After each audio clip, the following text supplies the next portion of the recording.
क्यों दिखाएंगे? सरकार ने सब कुछ अपना ही जो बना रखा है, घर की चौपाल बना रखी है। जैसे जी चाहे अपना काम करते हैं, वैसे जी चाहे करते हैं।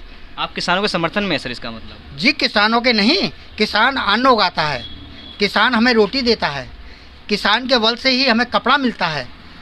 कपास ना उगाएगा तो कपड़ा कहाँ से मिलेगा, अन्न नहीं उगाएगा तो रोटी कहाँ से मिलेगी। इसी प्रकार से मेरी सरकार से रिक्वेस्ट है कि किसानों की तरफ गौर देते हुए उनका सही निर्णय ले और उनका शपथ पूरी करें। नमस्कार दोस्तों, आप देख रहे हैं चिंगारी कल्चर। मैं मौजूद हूँ इस समय प्रणव इंटरप्राइज में, जो कि प्रगति विहार गली नंबर 5 खोड़ा कॉलोनी गाज़ियाबाद में आता है। और मैं यहाँ बात करूँगा, एक एडवोकेट सर हैं, उनसे बात करता हूँ कि दुकानों में छोटे मोटे व्यापारियों को इस सरकार से फ़ायदे हुए या घाटे हुए हैं। तो पूछते हैं उनसे। सर क्या नाम है आपका? मेरा नाम हरीश शर्मा है। मैं लोकतांत्रिक जनशक्ति पार्टी से राष्ट्रीय प्रचार मंत्री हूँ और आप चैनल का मैं स्वागत करता हूँ और आदर करता हूँ। और जी आगे कहना मेरा है कि जो भी हुआ है सरकार के द्वारा, बेनिफिट हुआ है या नुकसान हुआ है, सब जो सरकार ने किया है नोटबंदी से पहले, तो इंसान की रीढ़ की हड्डी तोड़ने के बाद अगर उससे ये पूछा जाए कहीं तुम्हारे दर्द तो नहीं है, तो ये सब क्या है? ये तमाशा है जो सरकार तमाशा कर रही है। जीएसटी सब इन्हीं के लिए है क्या? गरीब के लिए क्या है?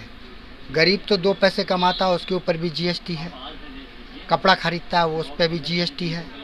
रोटी खाता है उस पर भी जीएसटी है। ये जीएसटी आखिर ये पहले भी तो बैट के रूप में लगी थी, उन्होंने ख़त्म करने के बाद ये दोबारा रिपीट क्यों की गई है? कारण बताइए इसका। तो सरकार से मेरा ये कहना है कि ये जीएसटी का जो लागू किया है, इसका जनता के लिए क्या बेनिफिट है, इससे क्या फ़ायदा पहुंचाना चाहते हैं जनता को? सर नोटबंदी तो इसलिए करी गई थी, मोदी जी ने कहा था कालाबाजारी बहुत है, ब्लैक पैसा हमारा वापस आएगा। इससे हम अगर नोटबंदी करते हैं तो जो लोगों ने पैसा रोक के रखा हुआ है, कालाबाजारी जो चल रही है, आतंकवादी जो उस पैसे का इस्तेमाल कर रहे हैं, वो बिल्कुल ख़त्म हो जाएगा। इसलिए नोटबंदी करी गई थी। तो नोटबंदी हुई, लेकिन गरीबों की कितनी जान गई, कितने लोगों ने नुकसान किया, कितने लोगों के परिवार उजड़े। क्या नोटबंदी से सरकार ने पब्लिक को कितना परेशान किया? उनके घर जाके कभी देखा? किसी लेडीज़ ने, उसकी लड़की की शादी है, उसको पैसा ना मिलने पर उसने फांसी लगा ली। क्या सरकार ने देखा जा कर के? क्या मजबूरी थी, उसको मरने की बात क्या थी? तो कभी सरकार ये नहीं देखती है कि किसी का घर उजड़ रहा है तो क्यों उजड़ रहा है, तो सरकार का कुछ हक बनता है या नहीं? घर तो पहले भी उजड़ते थे, फांसी तो लोग पहले भी लगाते थे। ऐसा तो नहीं कि इसी सरकार में फांसी लगा रहे हैं या इसी सरकार में घर उजड़ रहे हैं, इसी सरकार में सब दिक्कत। ये तो चीज़ें पहले भी होती रही हैं ना। तो आप कर्जा दे करके अगर उसे मारने पर मजबूर करेंगे तो हत्या नहीं तो क्या है ये? आप बताइए, हत्या नहीं तो क्या है? शारीरिक उत्पादना करना और उसके बाद उत्पीड़न करना, यह हत्या नहीं तो क्या है? आज जो माइंडेड, शारीरिक रूप से, मानसिकता रूप से जो जनता परेशान है, तो क्या उसकी सरकार भागी नहीं है? आज सड़क पर बैठा एक मोची शाम को 50 रुपये की रोटी के लिए कोशिश करता है, क्या वो पैसा उसको मिल पाता है? क्या सरकार उसे रोटी देती है? आज तेल को ले दीजिएगा, उनके खाने पर जीएसटी लगा दी है। जनता क्या करेगी? कहाँ से लाएगी पैसा? ये कौन देगा पैसा इसका? तो सर जीएसटी तो इसलिए लगाया गया क्योंकि जीएसटी इसलिए लगा कि फ़ायदे के लिए। फ़ायदे मतलब कोई भी आदमी पहले अगर किसी शॉप में, दुकान में, कहीं भी मोबाइल खरीदता था, कोई जीएसटी पे नहीं करता था। जिसमें एक सर्वे के अनुसार जब जीएसटी का सर्वे किया गया, उसमें मालूम चला कि सिर्फ कुल 8% लोग हैं जो जीएसटी पे करते हैं। 92% लोग कोई जीएसटी पे नहीं करता है। बिना बिल का मोबाइल ले जाता है, बिना बिल का एलईडी ले जाता है। जो भी कुछ परचेजिंग करता था वो बिना बिल के ही करता था। तो इसमें सरकार को बहुत ज़्यादा लॉस हो रहा था, इसीलिए जीएसटी लागू किया गया ताकि हर आदमी अपनी ईमानदारी के साथ अपना जीएसटी पे करे और उससे सरकार को फ़ायदा हो और डिजिटल इंडिया बने। तो एक बात बताइए कि जब जीएसटी ही देनी है तो क्या मजदूर पर जीएसटी कहाँ से आएगी? जीएसटी तो उन्हीं के ऊपर लागू होनी चाहिए जो एलईडी खरीदते हैं, रोटी नहीं खरीदते। रोटी पर जीएसटी क्यों है? अन्न पर जीएसटी क्यों है? कपड़े पर जीएसटी क्यों है? अब ये मजदूर क्या नंगा घूमेगा क्या? आप बाज़ार से लेके जाइए, उसको पक्का बिल नहीं मिलता है क्योंकि जीएसटी लगी हुई है। दुकानदार चोर बन चुका है। ये सब क्या है? किसकी देन है? ये सरकार की देन है। दुकानदार को चोर किसने बनाया? सरकार ने। तो सर ये सरकार पहले सही सरकार थी या अब सही सरकार है? देखिए, सरकारें तो आती जाती रही हैं, कोई नई बात नहीं है। मैंने सही और गलत पूछा आपसे। मैंने जो जवाब दिया पहले आप सुनिएगा, आप भी कहिए, मैं अपनी भी कहता हूँ। सरकार तो आती जाती रही हैं, लेकिन किसी चीज़ को ज़बरदस्ती जनता के ऊपर थोपना ये भी कुल ठीक नहीं होता है। ये तो एक जनता को मारने का चाहे उपाय सोच लीजिएगा, चाहे भूख से, चाहे प्यास से, या उसके ऊपर प्रतिबंध लगाने से।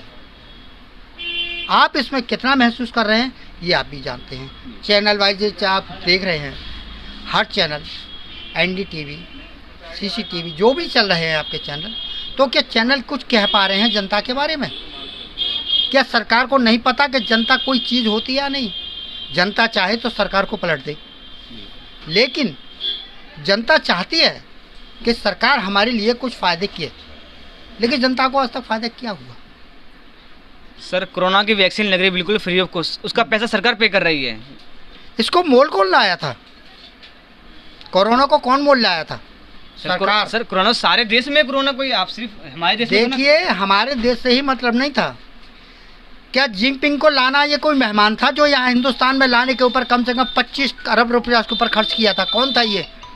हमारे देश की जनता को देखते हुए और भारत की कमजोरी देखते हुए वो यहाँ से जा कर के, और जिनपिंग ने वही किया जो एक जनता को चाहिए था, जिसे कहते हैं वायरस। उसने वायरस पूरे भारत में फैला दिया और जनता को, भारत के जनता को एक तोहफा दिया कोरोना के रूप में। किसने किया? सरकार ने। तो इसका मतलब आप सीधा आपने सीधा सरकार पे निशाना साधा है और आप कह रहे हैं कि जो भी कुछ कोरोना जो भी यहाँ पे हिंदुस्तान के अंदर आया है वो सिर्फ सरकार की देन है और सरकार की वजह से ही आया है। भुखमरी भी सरकार की वजह से है। भुखमरी तो पहले भी थी, ऐसा नहीं? नहीं, आज ज़्यादा है। आज 95% है, 5% लोग खुश हैं। आज किसी दुकानदार के पास जाइएगा, उससे पूछिएगा आज शाम तक तेरी प्रोग्रेस क्या है, क्या बता पाएंगे आप उसको? आपके पास कुछ है? आपके पास सबूत है कि इस आदमी की 8,000 की दुकानदारी हुई है? इसके दिल से पूछो, ये 25 लाख रुपए लगाए पड़ा है दुकान में, अगर इसका परसेंटेज निकाला जाए तो कम से कम 20% इसका बनता है। तो 50 लाख का लगाइए, 20% कितना बनता है? तो शाम को इस दुकानदार से पूछा जाए क्या तेरी इतनी इनकम हुई है, इसका कौन हर्जाना भुगतेगा? जीएसटी मांग लेते हैं, जीएसटी तो तुमने पूरा कर लिया, लेकिन इसके ऊपर कौन है? तुम ही लोग देने वाले हो, तुम ही लेने वाले हो। एक हाथ से देते हो, दूसरे हाथ से ले लेते हो। तो जनता को मारने का उपाय नहीं तो ये क्या है?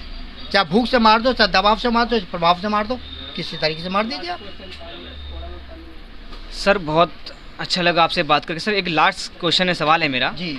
सर, ये किसानों को लेकर जिसके बारे में सर आप मुझे बताएंगे, जैसे ये Ghazipur border, Singhu border, Tigri border, यहाँ किसान लोग बैठे हुए हैं, तो सर आपका क्या राय है? देखिए, वैसे तो मैं यही कहूँगा कि निंदनीय अपराध किया है, किसी ने भी किया है। मैं किसी का नाम लेना नहीं चाहूँगा। जो भी, कभी कभी ऐसा भी होता है कि जो ही डोली के साथ है वही डोली के लुटेरे भी हैं। फ़र्क इतना है कि नज़रिया है देखने का। आप किस नज़रिया से देखते हैं? हम तो उसी नज़रिया से देखते हैं जो सामने वाला दिखाई देता है हमें। तो सामने आज तक जैसे चैनल में बड़े बड़े जितने भी चैनल हैं उसमें तो सर ये किसानों का मुद्दा दिखाती ही नहीं है। क्यों दिखाएंगे? सरकार ने सब कुछ अपना ही जो बना रखा है, घर की चौपाल बना रखी है। जैसे जी चाहे अपना काम करते हैं, वैसे जी चाहे करते हैं। आप किसानों के समर्थन में है सर, इसका मतलब? जी, किसानों के नहीं, किसान अन्न उगाता है, किसान हमें रोटी देता है, किसान के बल से ही हमें कपड़ा मिलता है। कपास ना उगाएगा तो कपड़ा कहाँ से मिलेगा? अन्न नहीं उगाएगा तो रोटी कहाँ से मिलेगी? इसी प्रकार से मेरी सरकार से रिक्वेस्ट है कि किसानों की तरफ गौर देते हुए उनका सही निर्णय ले और उनका शपथ पूरी करें। जैसा कि आपने देखा, हरी शर्मा एडवोकेट जिसे आज मेरी बात हुई, उन्होंने अपनी मन की बात रखी और बहुत कुछ कह गए, बहुत कुछ बताया इस सरकार को।